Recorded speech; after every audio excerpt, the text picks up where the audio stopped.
Bom dia a todas e a todos, sejam muito bem-vindos nesse webinar sobre as bolsas pós-doutorais do programa Marie Skłodowska-Curie. É um prazer estar com vocês para apresentar essa super oportunidade para fazer pesquisa pós-doutoral na Europa ou no Brasil. Hoje vou apresentar para vocês a bolsa, a chamada, não? Como funciona, como coordenadora da Euraccess no Brasil e na América Latina, porque fazemos promoção dos fomentos da União Europeia e o meu objetivo é guiá-los através das múltiplas oportunidades. Depois ouviremos depoimentos de pesquisadoras que têm uma bolsa pós-doutoral Marie Curie, a Natália Tomásio, que é professora do Instituto de Física da USP, eh, recebeu uma bolsa pós-doutoral para fazer sua pesquisa no Leibniz Institute of Technologies, na Alemanha, e vai contar sobre o processo. Joana Gonçalves Martin é uma pesquisadora da Universidade de Bolonha, na Itália, e ela faz uma estadia pós-doutoral na Universidade Federal do Amazonas, no Brasil, graças à modalidade global da bolsa pós-doutoral. Vou explicar tudo isso para vocês.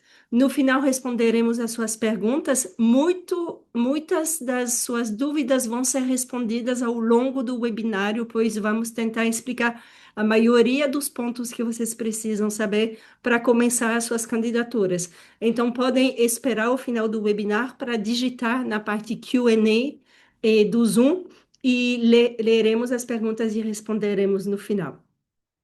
Já entrando na explicação sobre a Bolsa, as ações Marie Skłodowska-Curie fazem parte do programa de fomento da Comissão Europeia, chamado Horizonte Europa, que financia pesquisa e inovação para 7 anos.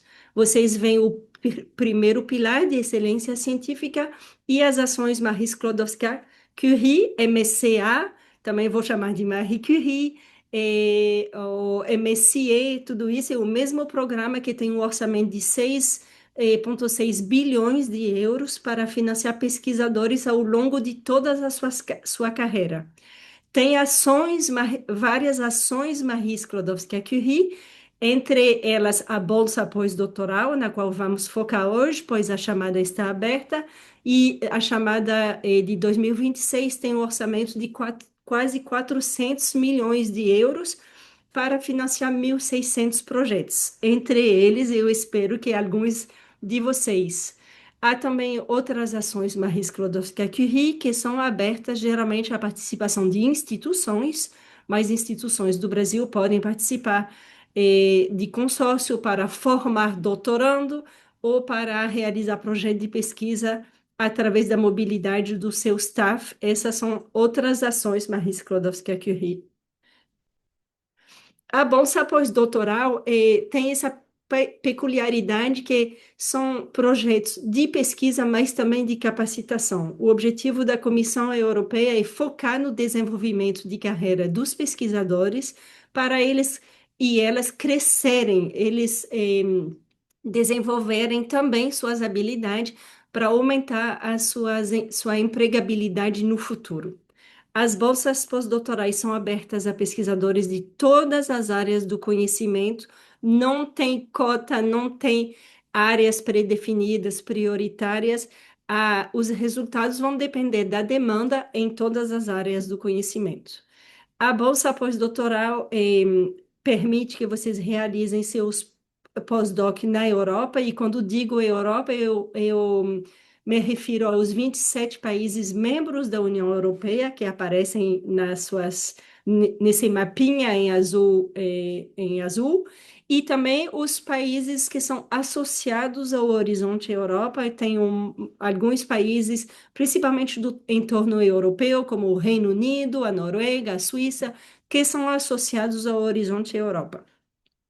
Graças a essas bolsas, vocês podem ainda fazer secondments, que são estadias mais curtas em outras instituições, outros setores econômicos, outros países, para vocês adquirirem novas ferramentas, novas habilidades. Esses secondments podem ter uma duração de até a metade da duração das suas bolsas. E ainda no final é possível fazer um placement opcional de 6 meses no setor não acadêmico. O objetivo é em, preparar pesquisadores a também trabalharem fora da academia, levando eles o resultado das suas pesquisas para o setor não acadêmico. Tem duas modalidades de bolsas, uma modalidade europeia e uma modalidade global. Hoje, com Natália e Joana, vamos ouvir depoimentos de cada uma dessas modalidades, mas a modalidade europeia é aquela que permite que pesquisadoras e pesquisadores do Brasil ou de qualquer país no mundo realizem seus projetos em instituições na Europa. Vocês estão vendo MS e AC, são Member States e Associated Countries, que eu detalhei logo antes. As bolsas na modalidade europeia têm uma duração de 1 a 2 anos. A maioria das bolsas que vão ser selecionadas são bolsas europeias, porque vocês estão vendo que o orçamento é bem maior do que o orçamento da Bolsa Global, que permite que pesquisadores da Europa realizem uma estadia pós-doutoral em países não europeus, como o Brasil.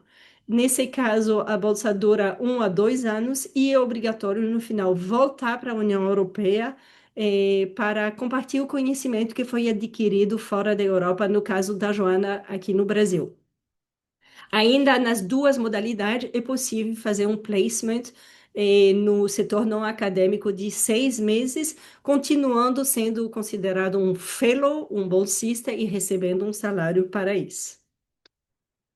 Eu gosto muito de insistir nessa modalidade global, porque é uma maneira de instituições brasileiras receberem pós-doutorando visitante nas suas instituições, custeado 100% pela Comissão Europeia. Então, é uma modalidade muito boa para internacionalizar a ciência que é feita no Brasil. Eu fico muito feliz de ouvirmos hoje um depoimento da Joana, que vai explicar como que ela escolheu o Brasil, mas para as instituições que estão ouvindo, é importante vocês manifestarem seu interesse em receber pesquisadores visitantes com essa bolsa pós-doutoral, e existem ferramentas para isso, e deixo à disposição de vocês um link para ver como aumentar a sua visibilidade e atrair mais pesquisadores visitantes. As suas propostas, a chamada que está aberta atualmente, devem sempre ser submetidas com uma instituição de acolhimento, o que chamamos de host institution. Essa instituição de acolhimento, nas duas modalidades, é uma instituição da Europa, de onde vocês vão realizar seus projetos na modalidade europeia ou de onde vocês vão sair para a modalidade global. Essa instituição pode ser do setor acadêmico ou não, uma universidade, mas também uma empresa, uma startup, um governo, um hospital, onde for relevante para vocês realizarem os seus próprios projetos. Na modalidade global, a instituição do Brasil é considerada Associated Partner e ela fornece uma carta de comprometimento na hora de submeter a proposta. A chamada, como eu disse, é anual, ela abriu no 9 de abril e vai fechar no 9 de setembro. Nunca é prorrogado o tempo para candidatar, então estejam seguros que no 9 de setembro vai fechar a chamada desse ano. Ela vai abrir novamente em 2027. Provavelmente depois de 2027 vai continuar, mas como vocês lembram, o programa Horizonte Europa tem uma duração de 2021 a 2027 e não sabemos ainda os detalhes do programa seguinte. Então, eu só posso confirmar que a chamada 2026 está aberta e que vai abrir novamente, quase com as mesmas características em 2027. Não muda muita coisa entre duas edições da mesma chamada. Vocês precisam de uma instituição anfitriona na Europa para submeter as suas propostas. Existem ferramentas para vocês encontrarem instituições, pois algumas das instituições manifestam interesse em receber pesquisadores visitantes. Podem buscar no portal Euraccess Jobs, na parte hosting, as instituições que manifestaram seu interesse, filtrando por país, filtrando por palavra-chave ou por outras categorias. Isso é uma ferramenta para ajudá-los, mas vocês podem escolher livremente a instituição onde querem realizar seus postdocs, entrar em contato e negociar com eles a aprovação para submeter uma proposta conjunta. Quem pode submeter uma proposta à bolsa pós-doutoral? Pesquisadores de todas as nacionalidades. Eh, no, no, Na modalidade European Fellowship, são pesquisadores de todo o mundo que podem submeter uma proposta para fazer sua pesquisa em uma instituição europeia. Na modalidade global, é aberta a cidadãos europeus e residentes na Europa de longa duração. Longa duração quer dizer 5 anos de maneira legal, e não necessariamente corridos, mas no mínimo 5 anos na Europa. Pesquisadores, para submeter, precisam ter já ser doutores, ou seja, ter o título de doutorado ou ter defendido suas teses de doutorado. E não podem ter mais de 8 anos de experiência fazendo pesquisa em tempo integral. Isso significa que quem teve seus doutorados, quem obteve seu doutorado depois do 9 de setembro de 2018, respeita o tempo de experiência máximo de 8 anos. Os outros precisam calcular exatamente se desde que obtiveram seus doutorados, se tiveram licença maternidade ou paternidade, se ficaram doentes e afastados da pesquisa, se fizeram o serviço militar obrigatório, ou todo o tempo que passaram longe da pesquisa, por exemplo, fazendo atividade como lecionar, ou funções administrativas, ou tendo paradas nas suas carreiras. Isso tudo são exceções previstas que aumentam o tempo para o cálculo da sua experiência em tempo integral fazendo pesquisa. Como vocês podem calcular, a Comissão Europeia coloca à suas disposições umas guidelines, onde explica exatamente quais são as exceções possíveis, e também uma ferramenta, uma tabela Excel, que vocês estão vendo aqui, que permite calcular exatamente o seu tempo de experiência a partir das suas situações pessoais. Todas essas exceções devem ser documentadas junto à instituição de acolhimento que é responsável para definir se vocês são elegíveis para submeter a proposta. Esse tempo de experiência é calculado até a data de fechamento da chamada, ou seja, o 9 de setembro de 2026, para a chamada desse ano. Existe também uma regra importante, que é a regra de mobilidade, porque as ações Marie Skłodowska-Curie exigem que haja mobilidade em todos os projetos. Então, vocês têm que ir para um novo país onde vocês não tenham residido ou trabalhado mais de 12 meses nos últimos 3 anos. Isso, de novo, até a data de fechamento da chamada 2026. Então, tem que ser um novo país. Se vocês acabaram de voltar de um doutorado na Europa, vocês não podem fazer seus postdocs no mesmo país onde obtiveram seus doutorados. Existe também uma regra de resubmissão, dizendo que não se pode concorrer à chamada para a bolsa pós-doutoral Marie Skłodowska-Curie se vocês receberam uma nota inferior a 80% na chamada anterior. Se for o caso, se vocês receberam menos de 80%, vocês vão ter que mudar a instituição de acolhimento e ou o projeto. Condições financeiras. As bolsas Marie Skłodowska-Curie são muito generosas. Vocês estão vendo aqui na parte esquerda das suas telas os orçamentos para as contribuições para pesquisadores individuais. Esses valores são valores brutos, ou seja, antes dos impostos. E ainda aqui, Living Allowance seria um salário, 6.350 euros por mês, Isso é a base, dependendo do seu país de destino, vai ser aplicado um coeficiente de correção para garantir que pesquisadores tenham um poder adquisitivo similar em qualquer país que eles vão realizar os seus projetos, porque alguns países são mais caros do que os outros. Além disso, tem uma alocação para mobilidade, para que vocês possam participar de conferências, realizar trabalho de campo, etc., de 710 euros por mês. E quem tiver família, cônjuge, filhos, pode receber uma alocação adicional por família de 660 euros por mês. Está previsto também apoiar as instituições se vocês têm que ficar afastados por licenças, maternidade, paternidade, doença. Isso para as suas instituições e também caso o pesquisador ou a pesquisadora tenha necessidades especiais e que o seu ambiente de trabalho tenha que ser adaptado à sua situação.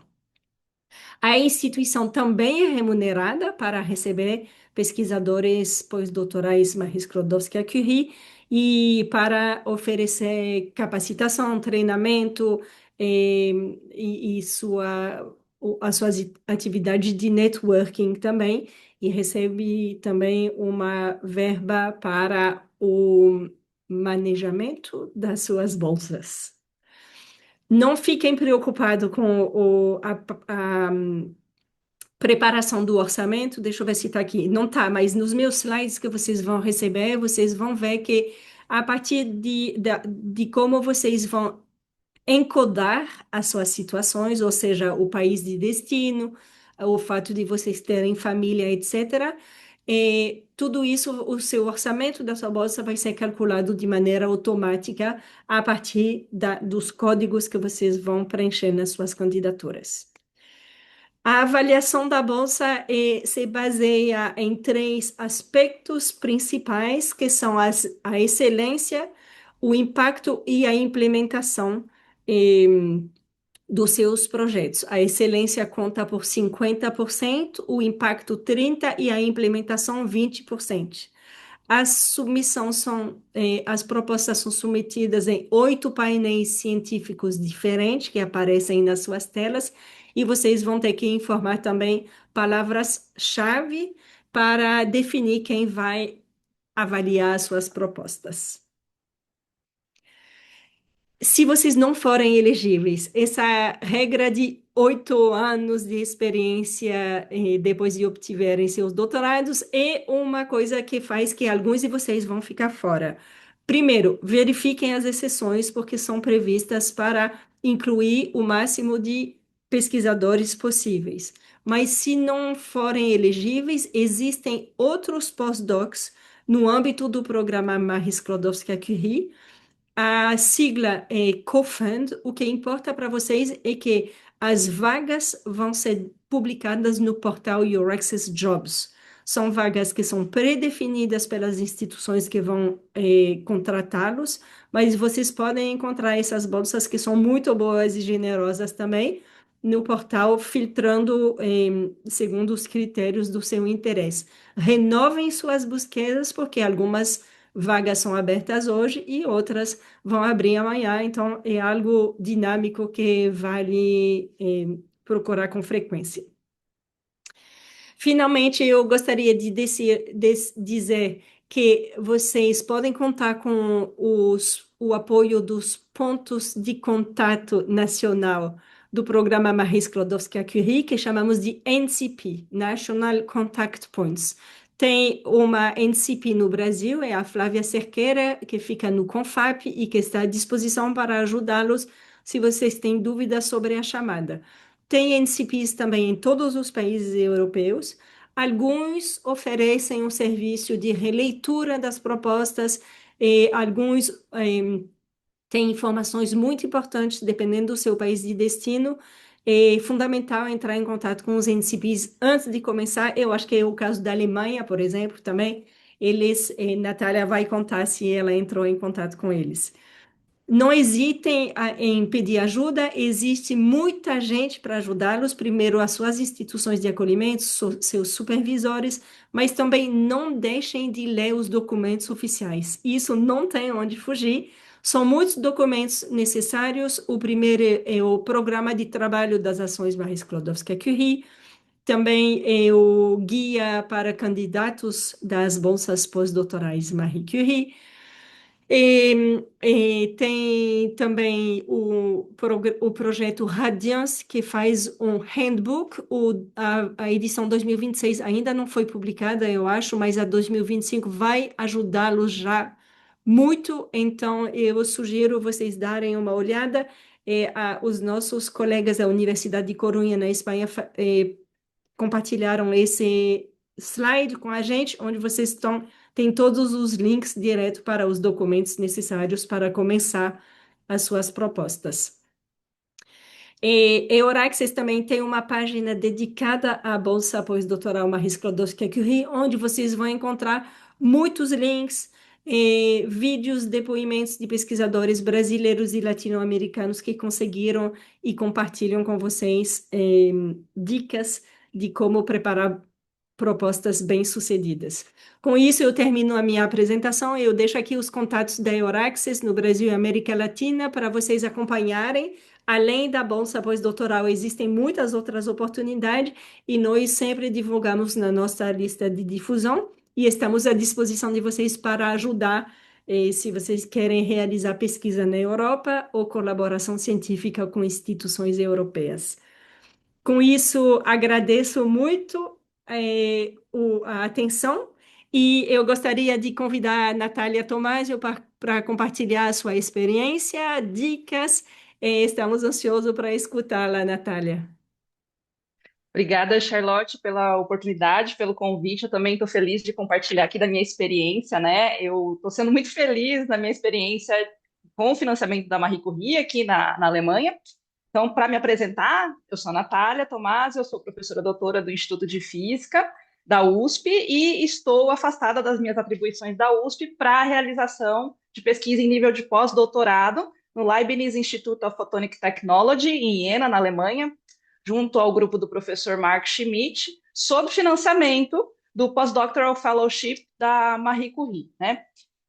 Então, e só chamando um pouco a atenção, né, do que a Charlotte disse sobre elegibilidade, né? Às vezes as pessoas me perguntam, mas você é professora e você tem um fellowship de pós-doutorado, né?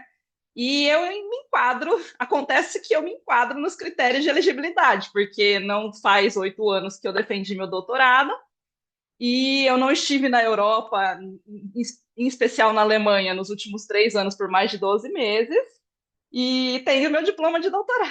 Então, assim, caso vocês aí sejam professores também, saibam que é uma oportunidade para desenvolver pesquisa no exterior, né? Então, como que eu encontrei a instituição de acolhimento? A instituição de acolhimento, né, foi o seguinte: eu tenho minha atuação profissional na área de ótica e fotônica, mais precisamente no desenvolvimento de dispositivos fotônicos, que são estruturas em escala micro e nano, que a gente usa como plataforma de estudo para propriedades da luz, interação da luz com a matéria, etc. Né? E na USP, para compor meu parque de equipamentos, meu laboratório, eu venho recebendo financiamento de projetos cuja temática se dá no interesse central de fluidos complexos, de nanotecnologia, etc. Então, eu tinha que encontrar alguma forma de a minha pesquisa em fotônica desbocar em nanotecnologia, nanopartículas, fluidos, etc. Né? E como eu não tenho essa expertise, eu usei da oportunidade de desenvolver uma pesquisa no exterior, essa foi a minha estratégia, para aumentar meu repertório de pesquisa e assim poder contribuir mais ativamente com esse campo de atuação novo, né? Então, com isso, eu comecei a procurar, por conta, grupos ao redor do mundo que tinham essa atuação em fotônica, né? Partindo de um background de fotônica, mas contribuindo para nanotecnologia. E aí eu encontrei o grupo do professor Marco Schmidt aqui no Leibniz IPHT, em Iena, e eu fiz contato com ele, aí eu fiz uma visita científica em 2024 ao grupo dele, no qual pude conhecer, né, a infraestrutura, o grupo em si, e pude me apresentar, fiz uma apresentação, e ao fim dessa nossa visita, a gente chegou a um acordo de submeter uma proposta para o fellowship da Marie Curie para um projeto de pesquisa de 2 anos. E aí eu voltei para o Brasil nessa época e, por coincidência do destino, eu fazia parte de um grupo de ciência e mulheres e a Charlotte foi fazer uma palestra nesse nosso grupo. E aí eu conheci a Charlotte, ela estava divulgando, por sorte, um curso preparatório para a candidatura do Fellowship da Marie Curie, que ia se dar no Instituto Cervantes, na Paulista, em São Paulo. E aí eu pude abraçar essa oportunidade, e aí eu fiz o curso preparatório, e nesse curso eu tive um panorama de como é estruturado, né, de como é estruturado a proposta. Eu pude saber que a proposta ela vai muito além dos aspectos técnicos do projeto, né? Você precisa, de fato, descrever como que o fellowship da Marie Curie ele vai impactar na sua carreira em curto, médio e longo prazo, né? Como que ele vai atuar como um fator transformador da sua carreira, né? Isso tem que estar bastante convincente na sua proposta. E ele também tem uma linguagem muito própria, né? De objectives, work packages, tests, milestones, deliverables. Então, eu acho que navegar pela proposta sem ter uma orientação adicional assim é muito difícil, né? Então, no curso, eu tive acesso a templates e eu também tive acesso a dicas, né? Do que fazer e do que não fazer. Muitas vezes, o que não fazer é mais importante do que fazer. E aí, com esse arcabouço de ideias, né, eu parti para a escrita do projeto, né? Então, a janela de candidatura é bem ampla, né? Deixa eu só. A janela de candidatura é bem ampla, né? É, vai de abril a setembro daquele ano, né? Então eu tinha bastante tempo. Mas eu sabia que eu precisava, eu não podia deixar para a última hora, porque você não é só você que escreve. Esse é um detalhe importante que eu queria passar aqui, né? Que é uma proposta que parte dela vai ser escrita pela instituição anfitriã. Então, o Marcos, ele me colocou em contato com uma pessoa do setor de internacionalização da instituição anfitriã a Gabi, e a Gabi começou a entrar em contato comigo para a gente gerenciar a escrita conjunta, né? Então, assim, eu acabei fazendo mais próximo do deadline mesmo, só para passar um pouco da minha experiência. A gente escreveu essa proposta em 2 semanas, mas eu acho que isso vem de eu ter feito esse curso, já estar preparada, de ter bastante apoio da instituição anfitriã e já ter a ideia do projeto concebida nessa visita científica. Então, teve alguns fatores facilitadores que permitiram com que eu pudesse fazer essa escrita de uma maneira mais ágil, vamos colocar assim, e também levando-se em conta que eu fiz essa escrita em paralelo às minhas atribuições da USP, né? Não foram 2 semanas de dedicação exclusiva ao projeto, né?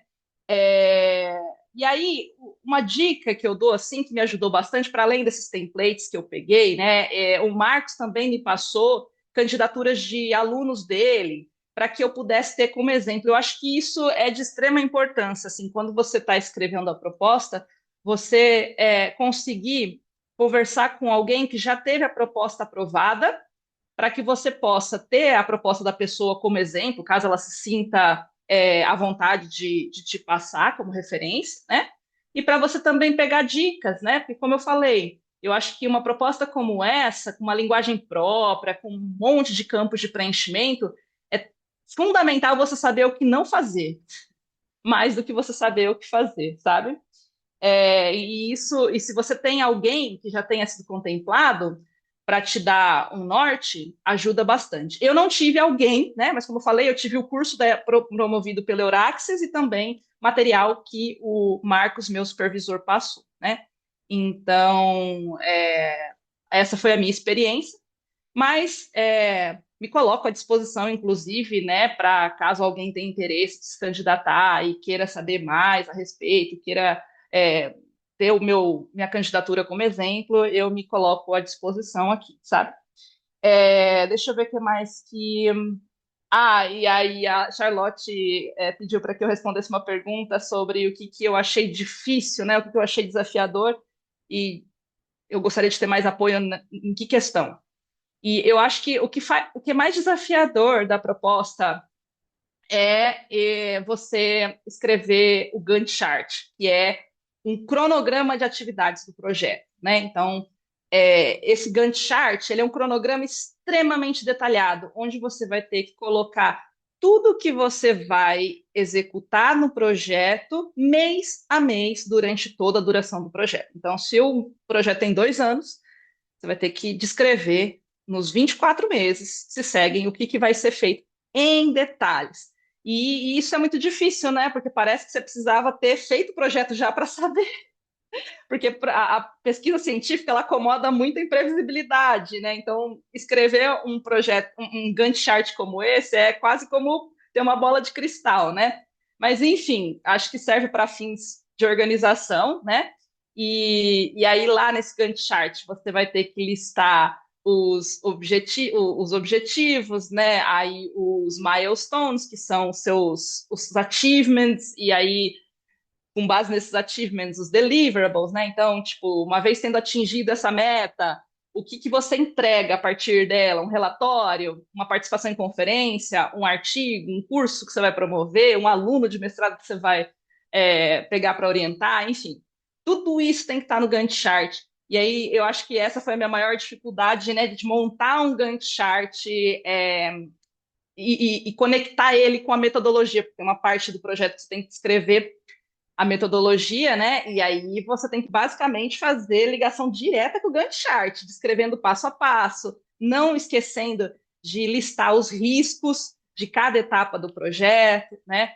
Então, acho que, sobretudo, uma proposta boa, né? Inclusive, assim, eu falo com experiência de avaliação de projetos, porque eu, como professora, avalio bastante os projetos também, né? Eu vejo, assim, que propostas que chamam a atenção são propostas que são coesas, né? Para além de estar bem escrito, de ter um projeto de pesquisa forte, convincente em termos de como aquilo impacta a carreira, para além disso, a cerejinha do bolo ali é como quão coesa é a proposta. Quando o avaliador está lendo a proposta e tudo se conecta de uma forma muito harmoniosa, né? Todas as informações que estão ali presentes, elas se conectam bem e elas reforçam uma a outra, né? Isso causa um viés positivo para aquela proposta em específico, né? Então, eu acho que o maior desafio é fazer uma coisa coesa, porém, se você faz isso bem feito, você acaba desempenhando muito bem no projeto. Então, acho que é isso que eu tinha para falar da minha experiência, de como que foi, né, para eu alcançar a bolsa e me deixar à disposição para dúvidas. Agradeço novamente o convite. E se quiser saber mais, se faltou alguma coisa para que vocês quisessem que eu tenha dito, é só me avisar. Obrigada, Charlotte. Muito obrigada, Natália. Vamos voltar para as perguntas depois, mas só para complementar o que você disse sobre a supervisão, existe um manual de tudo que os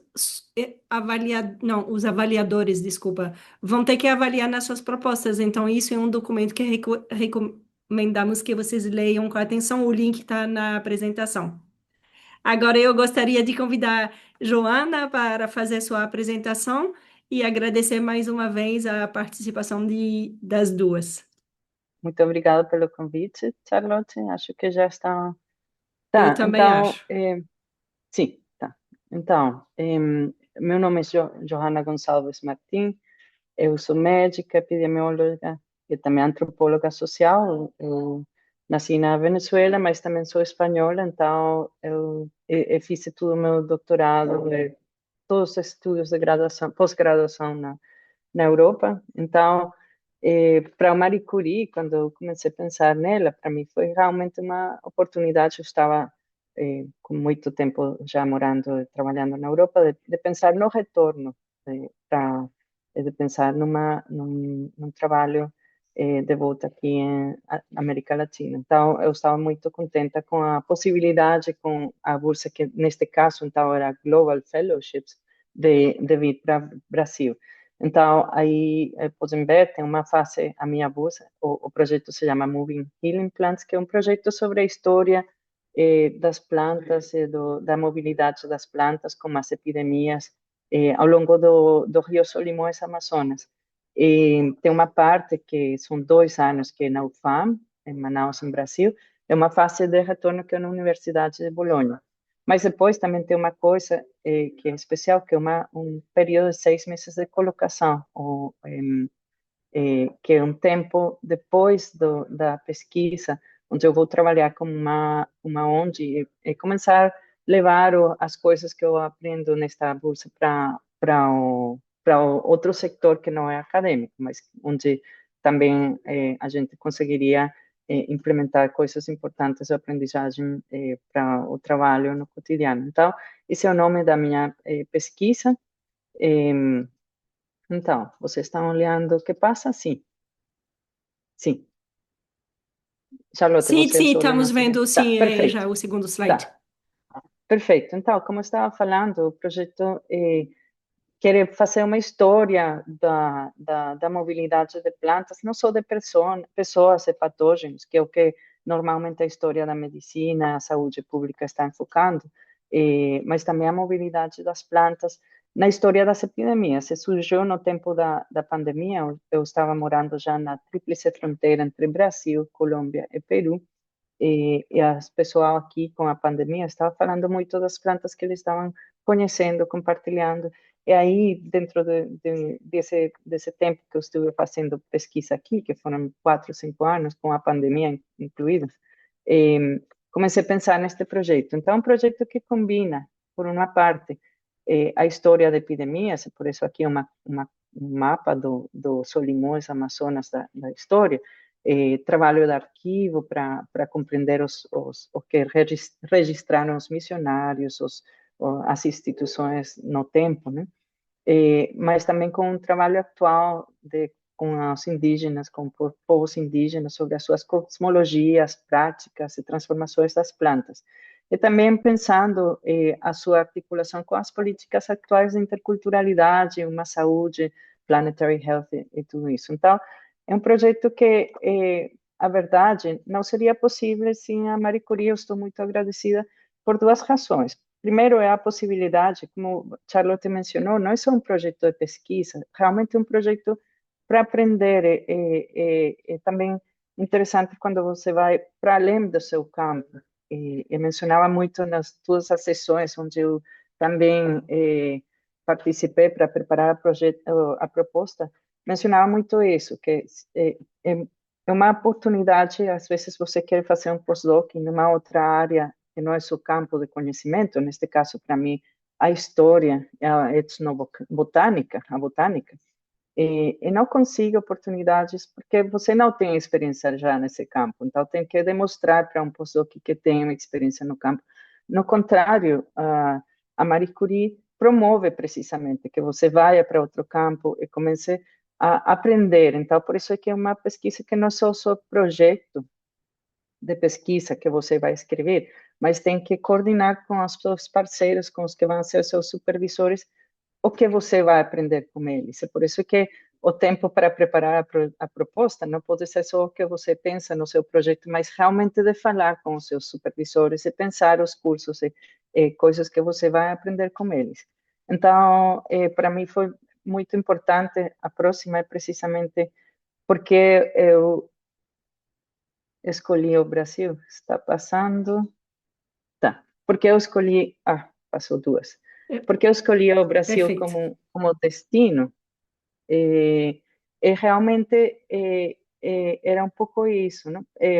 Primeiro, vou começar pelo final.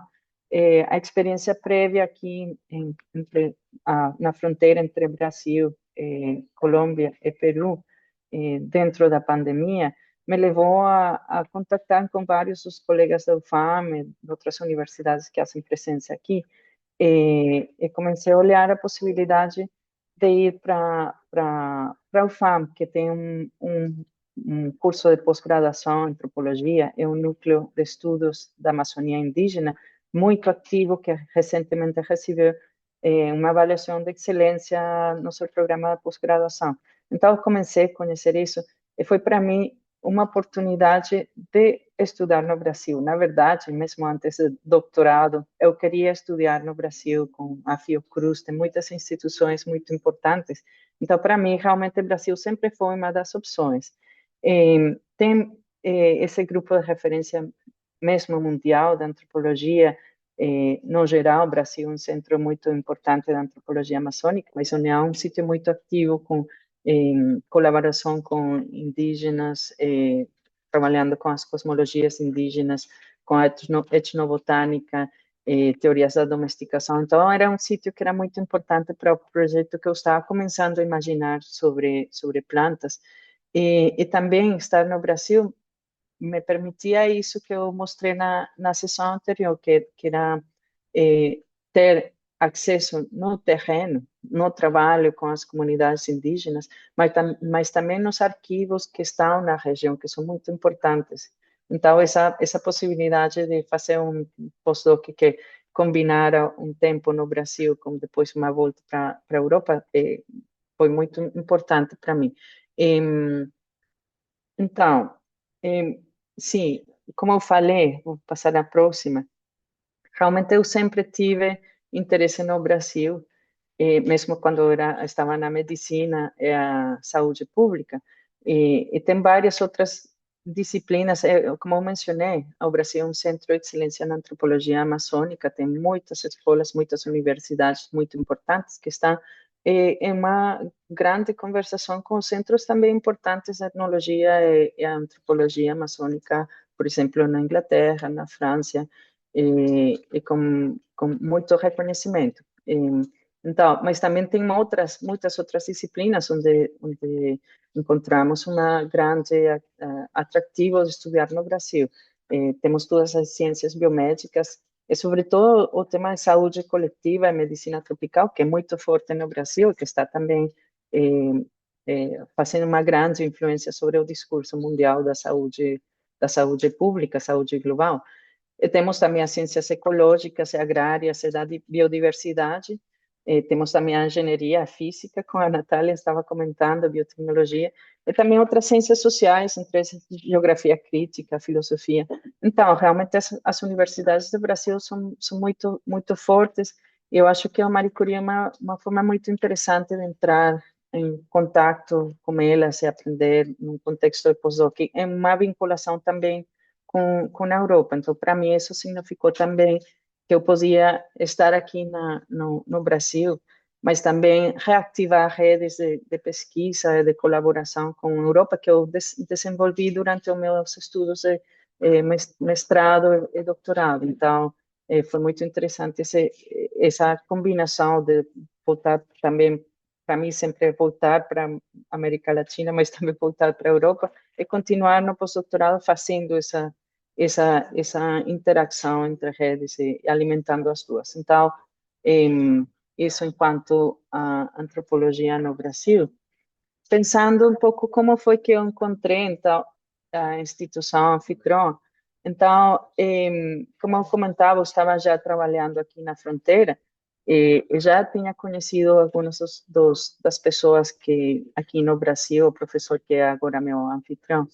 E, e depois também, quando comecei a pensar no plantas e antropologia, o seu grupo começou a virar muito importante em termos das leituras que eu estava fazendo, e comecei a ter mais interesse com ele. Então, quando o momento chegou de aplicar, eu entrei em contato com o professor diretamente, que eu já conhecia. Não foi uma busca, uma pesquisa, então, pelo internet, mas realmente ativando as redes que eu conhecia e pensando realmente no conteúdo do trabalho que eles estavam desenvolvendo lá na UFAM e no NEAI.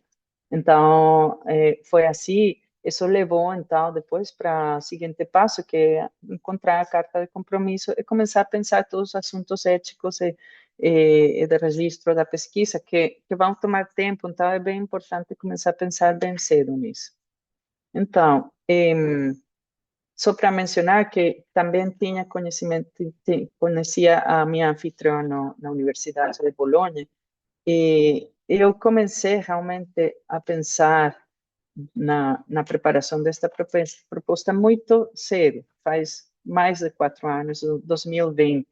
Então, falando com aqui agora a minha orientadora, anfitriã na Itália, e pensando realmente em vários projetos, mas cada ano eu encontrava que, bom, vieram 2 crianças, tivemos várias coisas no meio, e também que uma coisa que aconteceu realmente, eu pensei aplicar 3 anos antes da aplicação final que fiz no 2024, mas realmente o que eu falei antes é muito importante pensar no projeto não só como um projeto de pesquisa pessoal, mas realmente pensando nas interações com todos esses anfitriões e universidades, porque o que acontecia nos anos anteriores é que eu pensava muito na pesquisa e quando chegava o tempo de aplicar, já não tinha tempo de fazer todas essas conexões com os anfitriões, então fiquei compreendendo que era importante trabalhar bem mais cedo, desde o início da, desde abril, desde que abria a convocatória, não porque você vai demorar 4 meses escrevendo a sua proposta, como a Natália contou, às vezes você demora 2 semanas só escrevendo, com outras atividades, né? Mas tem todo o tempo prévio, é realmente para preparar com os seus anfitriões, com as universidades, buscar o que você vai aprender lá, e argumentar tudo isso na proposta. Para mim, realmente, isso foi o mais difícil da proposta. O projeto pessoal, eu pensei muito, estava muito bem, estava completo, mas tudo, ademais, a segunda parte da articulação com as universidades, é o que eu acho que pega mais tempo, que você tem que tomar mais tempo para falar com eles, meditar, precisar reuniões com os seus orientadores, reuniões com muitas outras pessoas, por exemplo, também para os secondments. A razão pela qual não tenho secondments é que esse tempo não foi suficiente para falar com as pessoas com as quais talvez tivera feito um secondment, uma passantia, um estágio numa outra universidade, que eu resolvi com a ideia de visitas curtas, que você também pode ter. Mas, realmente, essa é a importância de pensar cedo na proposta. E ter um projeto que está bem pensado, mas também poder falar com os seus anfitriões. Então, esses foram 3 anos que eu não apliquei. Quando eu comecei, então comecei no meado, realmente outra coisa que é importante é que você não sabe se vai ter alguma dificuldade pessoal. Eu fiquei doente um tempo, eu pensei mesmo não aplicar, e quando eu voltei da doença, ficavam só 2 semanas para a convocatória. E eu pensei, não vou ter tempo, mas como eu tinha feito todo aquele processo com os orientadores, já tinha tudo lá, realmente não, o processo da escrita final não demorou tanto tempo. Então, por isso é que é importante preparar. Não é que vai ter toda a proposta escrita, mas tem que fazer todo esse contato com os orientadores, com as oficinas de pesquisa em cada uma das universidades, como falou Natália. Normalmente, cada universidade tem uma oficina de pesquisa que apoia e que lê mesmo as propostas de vocês. Então, mesmo se não está completa, você vai enviando, eles já sabem que você está lá preparando com tempo, então, mesmo estariam dispostos a ajudar você se acontecer alguma coisa e você se retrasa um pouco, mas por isso é que é importante toda essa preparação com as outras pessoas da pesquisa. Então, isso foi que eu aprendi, né? Algumas outras coisas, realmente essa interdisciplinaridade é muito importante, tem muito peso na proposta, então, como articulá-la bem, de uma maneira que você pode olhar, como falava a Natália, que não são partes desconectadas, fragmentadas, mas realmente umas estão falando, integrando-se com as outras, e pensar realmente essas outras partes da proposta, que não é o projeto, mas todo esse impacto, comunicação, enlaces com as diferentes instituições, e como você pode trazer o conhecimento de uma para a outra, servir de elo entre todas elas, é muito importante, tem muito peso dentro da proposta. Um pouco mais sobre o que a estadia no Brasil proporciona, além do sítio, da comunidade intelectual, como ONEAI, eu acho que o acesso para os antropólogos, o acesso para os historiadores, o acesso no terreno e aos arquivos é muito importante também. Então, pode ser que em alguma das suas disciplinas tenha alguma coisa que também vai ser importante do Brasil ou de outro país, mas também pensar um pouco isso. O país que você escolhe não é só porque é bonito, é interessante, mas tem tudo também que ver com a sua disciplina e o que você vai fazer. eh, por exemplo, no caso da antropologia no campo. Isso vou passar aqui, mas eu falei disso, mas também tem muito peso isso. Para nós é muito importante como família, sempre quisimos ir para o Brasil, então estar lá, aprender uma língua para minhas crianças, estar conhecendo mais da cultura do Brasil, mesmo do Carnaval, que estamos esperando ano próximo para estar lá. Acho que é uma parte também interessante da bolsa que talvez não menciona, mas acho que é uma dos objetivos também dessa mobilidade, que também dá uma outra visão do mundo para a construção da paz mundial. Então, acho que isso também é uma parte muito importante. Eu já falei da colocação final, que vai ser também entre o Brasil, aonde que o trabalho tem atividade na Tríplice Fronteira. Então, realmente, dentro da proposta, esse secondment, essa colocação final não era uma coisa desconectada do outro, mas realmente entrava entre a Inglaterra e o Brasil, entre a antropologia e o trabalho de campo com indígenas. Então, realmente vocês têm que tecer tudo que não seja uma coisa percebida como uma coisa fragmentada, mas que tudo tenha sentido, dá para uma melhor avaliação da sua proposta.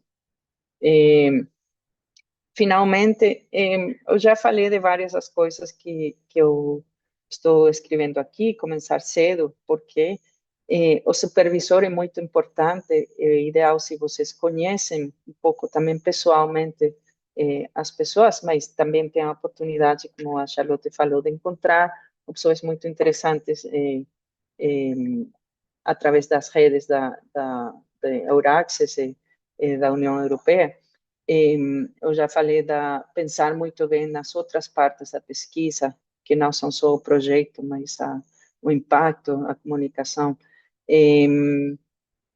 Sobre tudo isso, eu acho que foi também para mim essencial todo esse ecossistema da Marie Curie, dos webinars que estão vocês atendendo agora, os National Contact Points, também os recursos que os seus supervisores podem oferecer, para mim também ofereceram aplicações dos seus candidatos anteriores. Eu também conheci colegas que compartilharam suas propostas, que deram conselhos. Todos esses recursos são muito importantes. Tem muitos que são gratuitos, que estão em linha, porque realmente a linguagem da aplicação, como falou a Natália, é muito específico. Se você não é que vai copiar uma outra proposta, mas pode olhar alguém do seu campo, como é que aborda isso? O que é um deliverable? Como é que pode pensar na aplicação, nas publicações, nas atividades de disseminação? É também uma maneira de aprender para você poder completar as suas próprias ideias. É bom também dizer que se a primeira vez não dá certo, realmente a ventana para aplicar é muito ampla, né? 8 anos, eu pensei nela há 4 anos, realmente antes de aplicar no último ano. E se você mesmo não tiver sucesso, êxito na primeira, tem que ter mais de 80 da avaliação, então realmente é importante considerar quando você vai enviar, se não estiver bem correta, bem sólida a proposta, talvez é melhor esperar um ano, mas se aplicar-se e não desse certo, tem uma oportunidade de ou mudar o projeto, ter um outro projeto, ou de resubmeter um outro ano. Então, é uma coisa que não é de um ano para outro, você vai ganhar.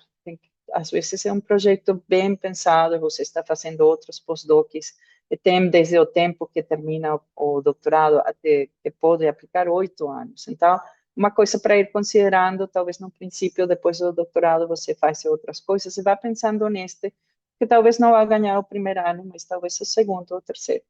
Então, é isso, eu acho. Obrigada. Aí está meu endereço para qualquer pergunta. E, tá, e é isso tudo. Graças. Muito obrigada, Joana, pela apresentação e explicações. Obrigada às duas. Temos muitas perguntas e eu gostaria de perguntar sobre o uso de inteligência artificial. O que acontece é que a chamada do último ano teve um boom nas candidaturas. Isso é diretamente ligado ao uso de inteligência artificial. Como vocês fizeram? Usaram, não usaram? Vocês escreveram quando foi usado? Joana, você quer começar? Pois as coisas estão mudando muito rápido. No tempo que eu escrevi, não era imaginável isso. Eu não sei, não sei para nada, realmente não, não, era 2024, as coisas no 2025 mudaram muito.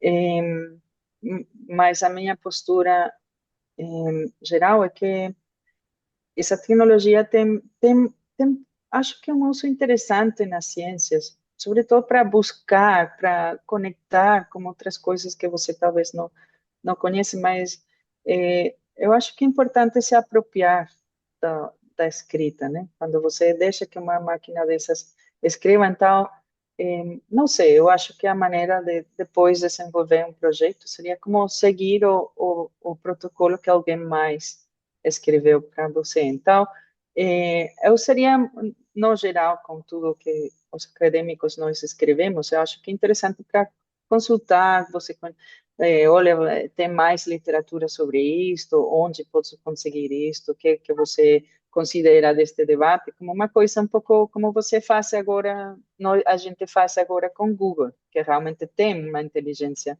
artificial detrás, é um algoritmo. Mas a ideia de deixar que tome sobre a escrita, acho que não só problemática, porque não é a sua escrita, mas também não termina sendo o seu aprendizagem, o seu projeto, né? Uma coisa que você então tem que estudar para poder aplicar, e acho que não, para mim não é a ideia de deixar-se pensar pela inteligência artificial. Eu concordo com a Johanna assim, no meu caso, foi uma candidatura em 2024, então também não tinha o ChatGPT, também não tinha Gemini, é, então foi na raça mesmo, mas eu acho que a IA agora, ela é bem-vinda, assim, né? Ela ajuda muito a agilizar certos processos mecânicos, assim, né? Mas, de fato, ela não pode ofuscar o seu poder criativo e a sua autenticidade de escrita, né? Mas eu acho que por isso mesmo que também a nota de corte subiu para 80%, acho que isso é um reflexo, né? Para tentar filtrar cada vez mais fraudes com uso indevido de inteligência artificial. Exatamente. Legalmente vocês podem usar, vocês devem dizer na proposta quando usaram e para quê. Deve ser explicado. Obviamente, não vai substituir a elaboração da proposta, principalmente porque, como foi dito, é uma proposta de pesquisa, mas também de capacitação, e ninguém melhor do que vocês para explicar o que vocês querem fazer, por quê e como isso vai permitir vocês crescerem como pesquisadores. Sobre o curso para escrever propostas que Natália participou e que ela mencionou, esse curso Euraxes organizou no Brasil, em vários países da América Latina, junto com uma parceria com a instituição a Universidade de Corunha, na Espanha. São cursos presenciais, fizemos um online a semana passada. Não temos previsão de fazer outros, mas tem muita gente que faz cursos. Os NCPs fazem, as universidades de acolhimento fazem, ajudam, algumas fazem escola de verão para ajudá-los. Então, procurem quais são as oportunidades. E como Natália e Joana disseram, quase todas as instituições na Europa têm uma oficina de projetos internacionais. E eles são muito acostumados com essas propostas e vão com certeza ajudá-los. Sobre o supervisor também, ambas disseram, conhecer o seu supervisor é um plus, é uma vantagem muito grande, mas se vocês não conhecem ainda a pessoa que aceita recebê-los, garantem que essa pessoa está disposta para ajudá-los. Isso faz toda a diferença entre uma super mega universidade super popular com um supervisor que não ajuda e uma universidade não tão famosa com um supervisor dedicado. Escolhem a segunda opção. É fundamental. Não esquecem alguma coisa importante. Na Europa são as férias em julho e agosto. Então, façam os contatos cedos com seus supervisores. A instituição de acolhimento vai contribuir muito à escrita da proposta, mas durante as férias europeias não vão contribuir. Então, garantem o apoio antes do verão europeu, é importante. Em, sobre só um segundo. Sobre o template, a Caroline pergunta se tem um template. Vocês podem explicar? Eu antecipo que o template é disponível na página da chamada. Eu compartilhei no chat o link. Ele é muito detalhado e ele tem que ser seguido à risca. Tudo tem que ser preenchido. Vocês querem comentar, Natália e Joana? Então, eu realmente usei o template da página do processo de candidatura, documento de Word lá, achei mais simples. E, de fato, não pode exceder 10 páginas. Isso é um desafio muito grande, porque é tanta informação que você tem que condensar dentro de um limite de páginas, de 10 páginas. Então, acho que esse é um dos grandes desafios, porque, assim, chega um momento que você já deixou tão sucinta a proposta que se você tirar uma frase dali, ela vai fazer muita falta, mas ela precisa ser tirada. Então, como é que você faz para tirar aquela frase e manter a coesão do texto? E por isso que precisa ser escrito com antecedência, para garantir que você vai conseguir acomodar todo esse vai e vem de ajustes na proposta, né? E aí, às vezes, a oficina de internacionalização da instituição anfitriã sugere algumas mudanças. Então, às vezes, você já estava convergindo para o limite de páginas, aí a pessoa da internacionalização sugere mudanças, aí você tem que refazer. Enfim, então, esse vai e vem com a instituição anfitriã é preciso ser considerado e aí eu usei o template mesmo da página, mas também, como eu disse, consegui material de referência com o Marcos, né, meu supervisor, e desse curso que a Euraxis ofereceu aí com a Helena, né, da Universidade de Corunha, ela também passou. Então, foi dessa forma. Sim, eu também, eu achei o template muito útil com todas as perguntas que a pessoal tinha que a gente tinha que completar em cada secção. Então, eu utilicei o template mais tudo isso, não? A Universidade de Bolonha tive um curso, eu comecei por isso é importante, bem importante, começar mesmo em maio, junho, estamos em junho lá, tomar contato desde já, porque às vezes os cursos das universidades mesmo começam abril, maio, mas ainda talvez aceitem, né? Mas a ver, talvez vocês estão pensando não aplicar este ano, mas próximo, então a próxima começar em abril é melhor, porque às vezes as universidades têm aqueles cursos e depois fazem o trabalho durante o verão. Eu estava pensando lá na pergunta da inteligência artificial, se seria bom, nós que não somos inglês a primeira língua, talvez para completar aquele processo de terminar a redação, mas o que a Natália comentava é bem certo, às vezes você tem que saber qual que é a frase que realmente pode tirar, qual não. Eu acharia mesmo difícil com a inteligência artificial, porque às vezes realmente é um processo tão preciso, são 10 páginas, e realmente fica tudo bem condensado. Então, se você tira uma frase aqui, talvez não apareça a referência para a coisa que vem depois. Então, realmente é um tecido que não sei se a inteligência já pode fazer. Mas então, pode ser que para a revisão final da língua é interessante, mas realmente esse processo ajuda muito. Eu acho também ler uma convocatória, uma proposta anterior, porque você aí vê como é que as coisas têm que estar bem tecidas. É tudo um documento compacto, com cada ideia tem um sentido, porque não tem espaço para mais do que é preciso para ganhar o concurso. Então, isso também queria sim, agregar. Para vocês encontrarem propostas bem-sucedidas, tem algumas na internet procurando, vocês encontram, vocês podem perguntar para os seus supervisores se eles Uhum, têm, para a oficina de projetos internacionais da instituição de destino. Vocês também podem uhum, entrar em contato com a Associação de Alumni Marie Sklodowska-Curie. Tem capítulos, tem um capítulo no Brasil, se alguém trabalhar num tema parecido com o de vocês, eles podem talvez concordar em compartilhar.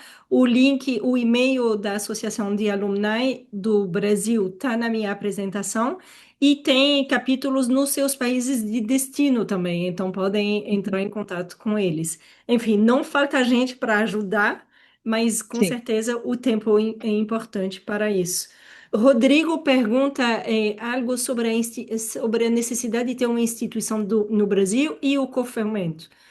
A bolsa pós-doutoral Marie Curie é uma bolsa individual. Você, para submeter uma proposta, você não precisa estar ligado a uma instituição do Brasil. E se você for professor, como é o caso da Natália, a instituição onde você trabalha não participa da sua proposta, é algo independente. Não precisa de cofomento. Então, eh, algumas ações Marie Sklodowska-Curie são abertas à participação de instituição e por isso tem um cofomento pelo CONFAP. Mas não é o caso da bolsa individual e pós-doutoral Marie Curie, ok? Vocês já podem fazer contato com suas instituições de interesse na Europa para submeter uma proposta. E tinha uma pergunta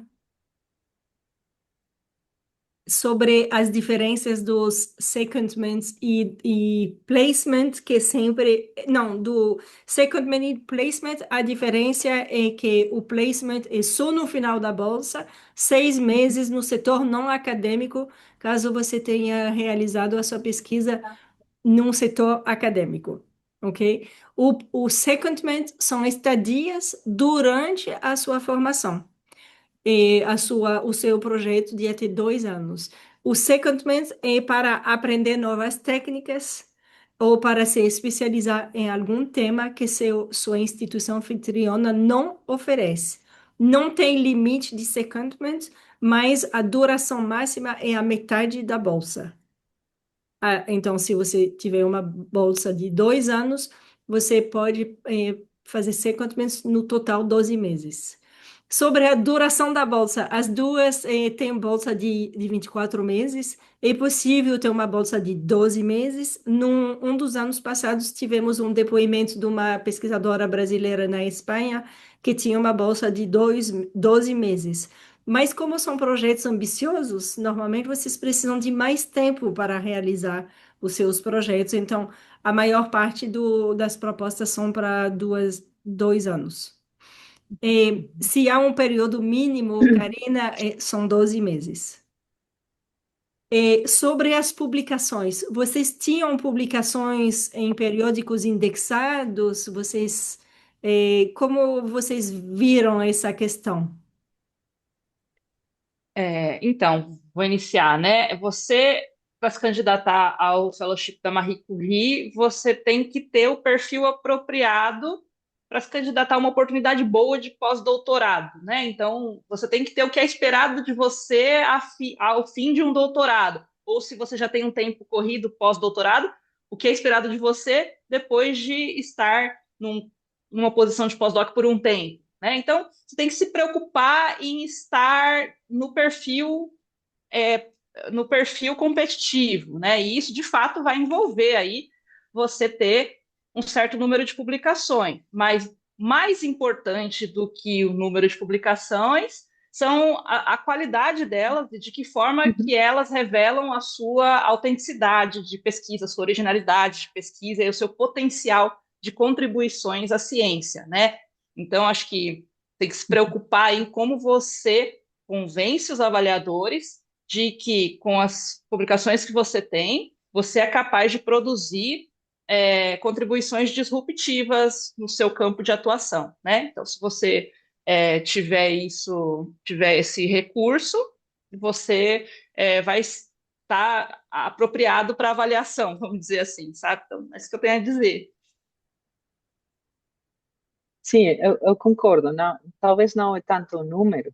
Eu acho que também vai depender se você tem um ano de graduação ou sete, né? É, mas realmente é demonstrar a sua trajetória. Então, eu estou fazendo isto. Pode ser que tem poucas publicações, mas são muito específicas e contribuem e têm relação com o que você vai fazer.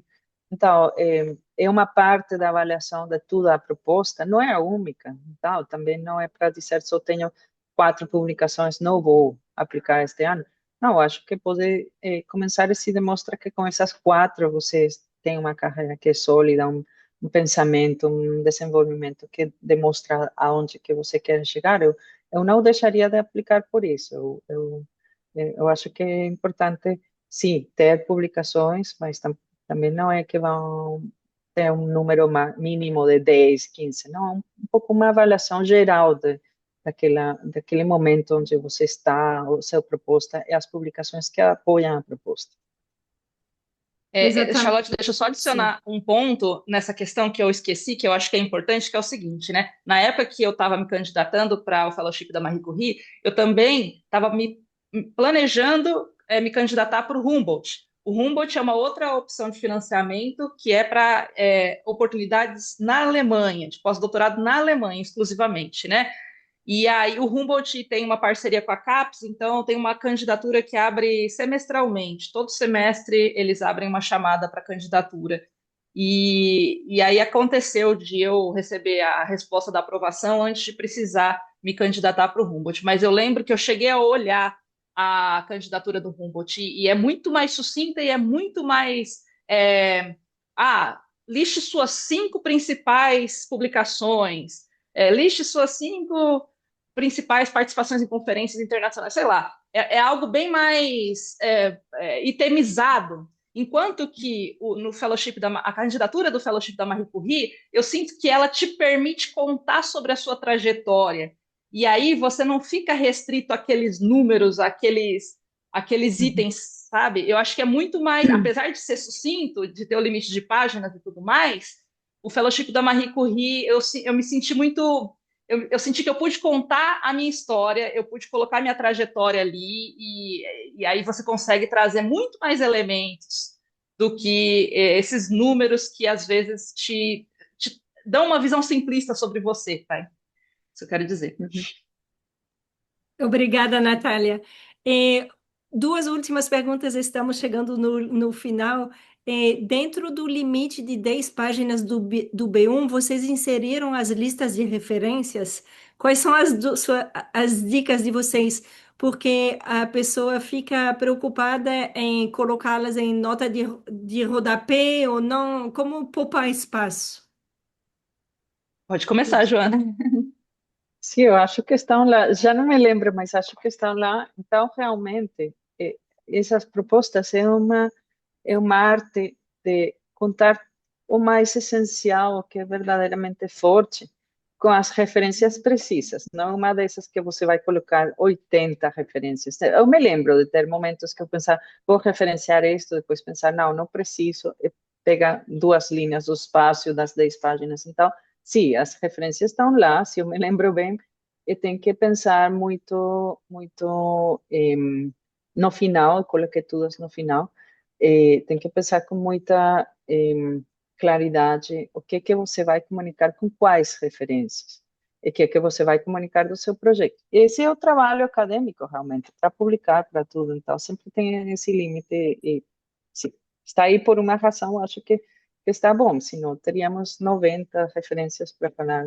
Não é preciso, às vezes. Então, sim. As minhas referências eu incluí em nota de rodapé também, pelo limite de espaço, não tinha como. Então, eu, eu estipulei um número de referências ali que eu consegui encaixar na nota de rodapé. Uhum, sim. E, Natália, muita gente pergunta se você pode compartilhar parte da sua proposta e qual é seu correio. Claro. Se você quiser escrever um e-mail Eu consigo no colocar meu chat. e-mail aqui no chat para as No pessoas chat, verem? sim. Sim. E, finalmente, eu queria fazer uma última colocação, porque perguntam sobre listas de instituições anfitrionas. Não tem listas. Toda instituição na Europa é um possível anfitrião para o seu projeto. Depende da coerência com o que vocês pretendem fazer. De novo, essas instituições podem ser acadêmicas ou não, públicas, privadas, podem ser empresas, podem ser governos. Tem que ser coerente com os seus projetos. E as listas, as ferramentas que existem são apenas para ajudá-los a encontrar quem manifestou interesse. Mas vocês entrem em contato com as instituições do seu interesse e perguntam se eles topam submeter uma proposta com vocês. Obviamente, a aprovação da instituição do seu interesse é imprescindível para submeter uma proposta com eles, ok? Eles vão contribuir na escrita da mesma e faz muita diferença para o sucesso das suas apresentações. Com isso, agradeço muito a vocês todos pelo interesse. Muito boa sorte. Vão avisando a gente se vocês submetem, se vocês têm dúvidas, claro, e se forem bem-sucedidos. Se não forem, não desanimem, como Joana diz, muitas propostas são aprovadas na segunda tentativa, pois vocês recebem um parecer dos avaliadores, que ajuda muito também na segunda candidatura. Muito obrigada a todas e boa tarde. Boa tarde.